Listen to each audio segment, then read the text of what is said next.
Yeah. Welcome back to another episode of RecTalk. I'm your host Nitin Sharma, founder and CEO of RecTools.io. For those of you who don't know, RecTools is the only whole of market directory of all the recruitment supply chain that supplies into talent acquisition teams and recruitment businesses in the UK and worldwide. So whether you're looking for a new supplier for some tech, maybe you're looking for back office solutions, maybe you're looking for an investor, maybe you're looking for a new payroll provider, get to RecTools.io. It's the only place to go where you'll see everybody that's out there, and you can do your research, look at some reviews, and then be on your merry way. We don't take any data or anything like that.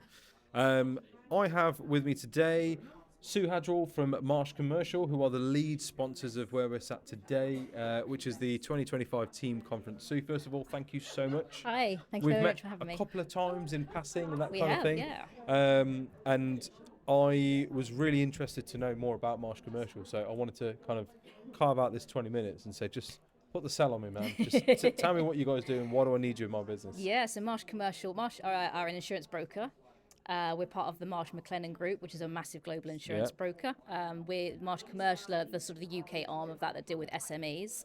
I've been with Marsh for about 4 years now, and I specialise in insurance policies for recruiters. Okay. So we have a bespoke, specific scheme for recruitment agencies, whether you're one-man bands or big multinational limited companies. We have a specific scheme with a very specific insurance policy that will cover you for your risks as your business as a recruiter.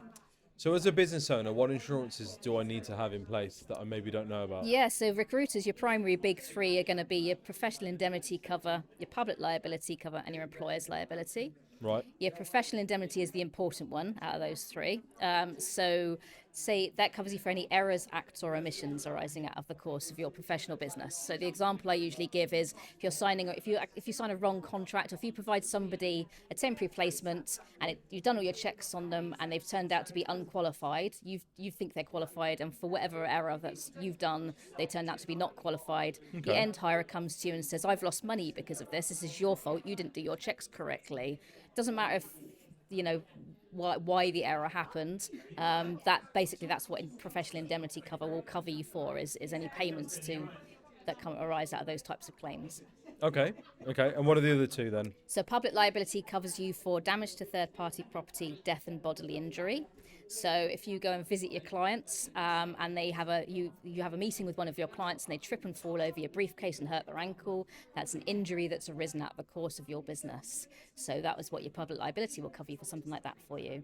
Okay. And then your employer's liability, if you've got more than one director working for your business, or if you've got like an admin staff, or you take on an apprentice, you have a legal obligation under law to have employer's liability.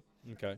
So that will cover you for death, bodily injury, or disease arising out of the course of the employment within the business. So if it's just you on your own, you haven't got anybody else working for you, absolutely fine. The minute you start to grow and scale your business, that's something you do need to consider. So we tend to include it as standard because it's actually the small amount of your premium generally. So it's worth having for the sake of having it, because at some point you may legally need it anyway. Okay. And how many businesses do you guys see that don't have the right level of cover or any cover at all then? So quite often cover is very related to turnover and contractual requirements. So quite a lot of, if you're working kind of healthcare industry, there's quite a lot of contractual requirements for higher limits of indemnity on your what we call your PI, your professional indemnity, your PL and your EL. The levels that you have are sort of down to how much you can afford as a business. So more is better. The more you can afford, the more protected you are, the higher limits you have. So there's, in terms of your actual liabilities, there's as much as you possibly need to have, essentially. Interesting.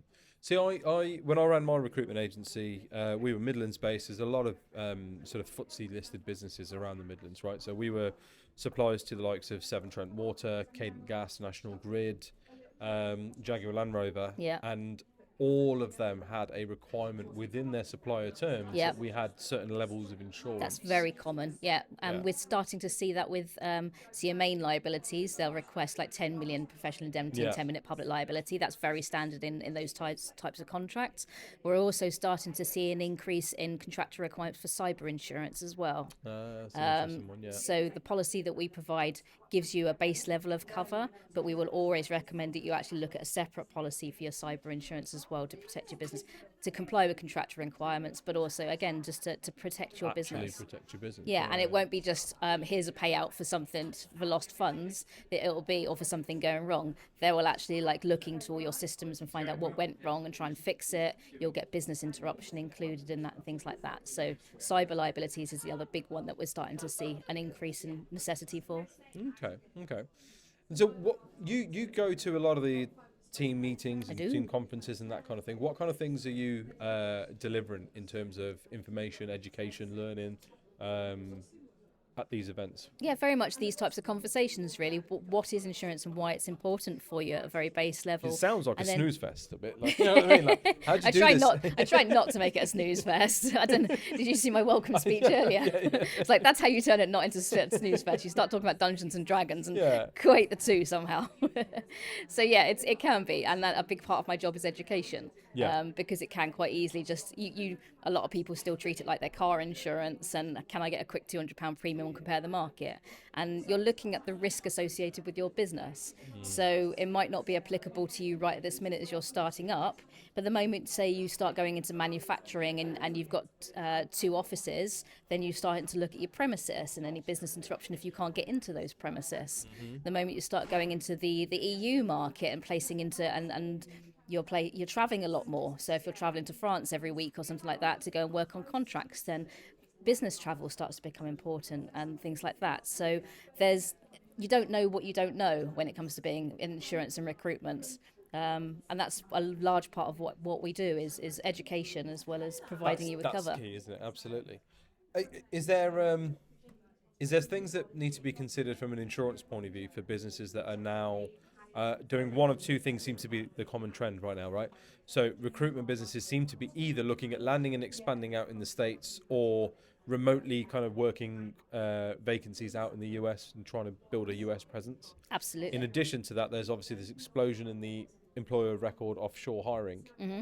So is there any insurance implications that I need to be aware of as a recruitment business owner that I maybe don't or haven't thought about? Definitely looking at US jurisdictions and where your contracts lie. So is the contract that you're signing governed by US law is the big thing. Okay. Because obviously the US law is a lot more litigious in different states depending on where you are. Yeah. So they're more costly. So if you have a claim and your contract is under US law, it's going to cost you an awful lot more rather than a claim under UK law.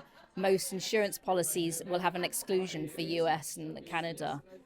So you need to make sure you speak to your broker, you have a chat with them, and say you need to make sure you extend your policy to include your professional indemnity cover to cover US contracts under US law, and your public liability. If you've got guys that are going out there you're sending out, then you need to increase your public liability to include US jurisdictions as well, both of which we can provide under our policy, but they're extensions on the policy. So if you're looking at your existing policy details and you're looking going to the US market, first thing you should be doing is speaking to your broker to say, am I covered? You got to weigh that cost up as well, yeah. Absolutely. Yeah. And then what about the offshore hiring piece? So if I'm hiring members of staff out in South Africa, Philippines, India, Ukraine, you mentioned having employers liability or is employment liability cover or employers liability? Employers liability cover. So is that something I need to? Yeah, because they're not UK nationals, they don't follow under the UK law for UK employers liability. So you need to make sure you're complying with the relevant local laws in that state regarding their employment and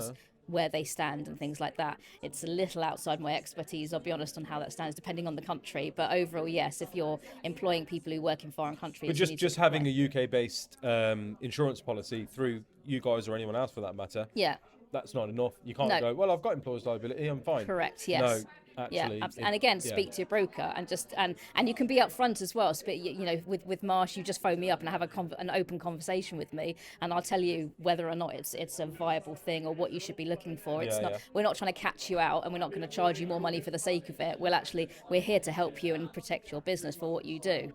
A big part of what we do is kind of risk analysis and assessment. So that's we don't want you to have huge claims because that's. Yeah. Nobody wants you to have huge claims kind of thing. So speak to your broker and just say, this is my plan, this is what I want to do, this is the kind of turnover we're expecting to get from this area. Get the guidance and support accordingly. And we provide that kind of, again, it's education.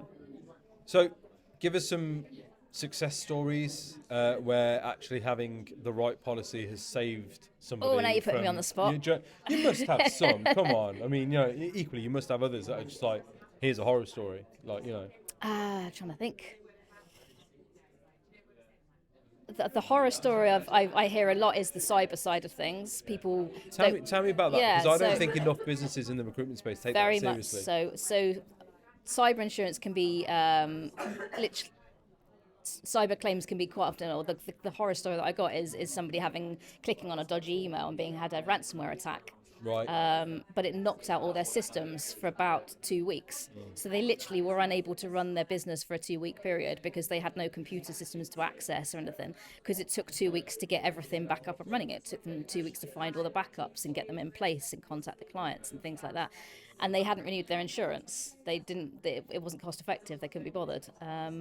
And so there was panicked phone calls going, we haven't insured the insurance, but we've just had a hack and we don't know what to do about it. But it costs the business money to get yourself back up and running, essentially. So in addition to all the missed revenue from not being live for 2 weeks. Yeah, exactly. Yeah, you've got loss of income out of that, as well. that side of things, and then you still got to pay your workers when you're not. So you've got employees that you still need them to have on payroll that you're not paying for. So a cyber insurance policy will cover for the loss of income whilst you get back and up and running. But if you're speaking to your cyber insurer in the first instance, that will happen on a quicker basis. So you're mitigating the risk. You're making it'll happen. It won't take 2 weeks. It'll take 3 days because you're speaking to an expert and things like that. So. Interesting. Any final thoughts? Anything that you think that business owners should be aware of, should be taking seriously, should be maybe that they're not doing that they should be doing? I think insurance should be as serious. You take insurance serious as sorting out your business accounts and getting yourself up and running. The first thing you should be thinking about is your insurance as well. I would say that, yeah. I think, but I know your audience. I know a lot of people do treat it like your car insurance. You don't want to think about it. It's annoying. You don't really understand it a great deal, and it's you don't have time. You've got way too much else to be dealing with, and I think that it's worth having a little bit of a change of perspective and mindset, and actually taking the time to look through your contracts and taking the time to have a conversation with your broker, who will happily explain everything to you because that's what they're there to do. If it's something you're concerned about, or if you're worried about something going wrong with your business, then we can potentially cover it for you. So come and speak to us. Excellent. And how do people get in touch with you? Here's your chance to plug. You can go straight to the camera and we can clip this for you. So there are links all over the team website. I know they're updating the team hub at the moment with all the Marsh Commercial details. We do have a helpline that's now available, so even if you haven't got a policy with us at all, if you have an insurance related question, you just give us a call and we'll have a chat with you and go through the details with you. Let us know your renewal date as well, and we'll happily book in a time to have a chat or come and have a visit or do whatever you need, and we'll come and have a look at you. There's no obligation, right? No, absolutely no. That's literally why I like, why I like what we do. Is there's no obligation at all. A large section of my job is to come and see what you guys do and crack on with it. So, but check out the Team Hub website for all the details when it goes live next week. Love that.